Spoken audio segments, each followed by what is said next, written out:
Here we have a short tutorial on how to sew a right angle. So I have marked seam allowance on the right side of this piece, just here in the corner, so that you can see exactly where to hit. This is the important part right here. On the other piece, the seam allowance is marked on the wrong side of the fabric. So we're going to go ahead and put these right sides together. I normally take a pin and I will poke it through that exact intersection point there, and I will make sure that the pin goes through the exact point of the intersection on the bottom, right? Just so we know they're perfect. Match your sides up where your seam allowance is.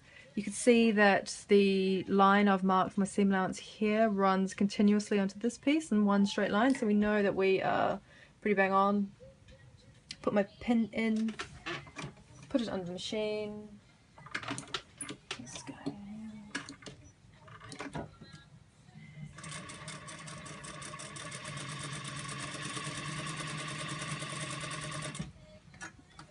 When I get about 1.5 centimeters away, I'm going to take my pin out, but I'm also going to shorten the stitch length a little bit, just to help reducing any chance of getting holes here.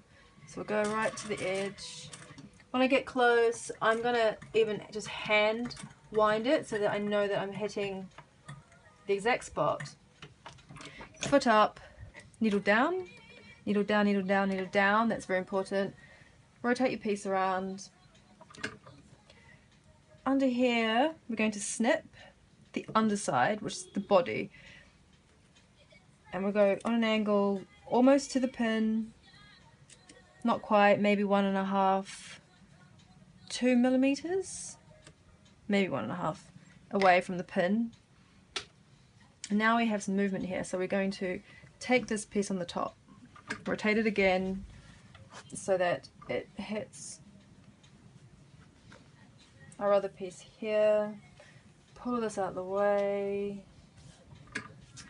So you should be able to see under here that's all flat, there's no tucks, nothing's caught.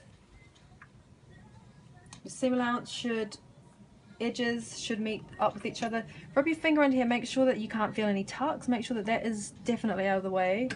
And you can see our seam allowance here is bang on with a centimetre to carry on, so we just put the foot back down and we turn our seam allowance back up, and we go.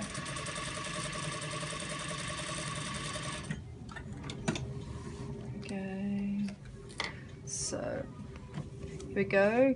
You can see this is where you snipped it before, so that's allowing, that release is allowing the seam allowance to go down here like this. So you've got a little notch missing, that's your corner.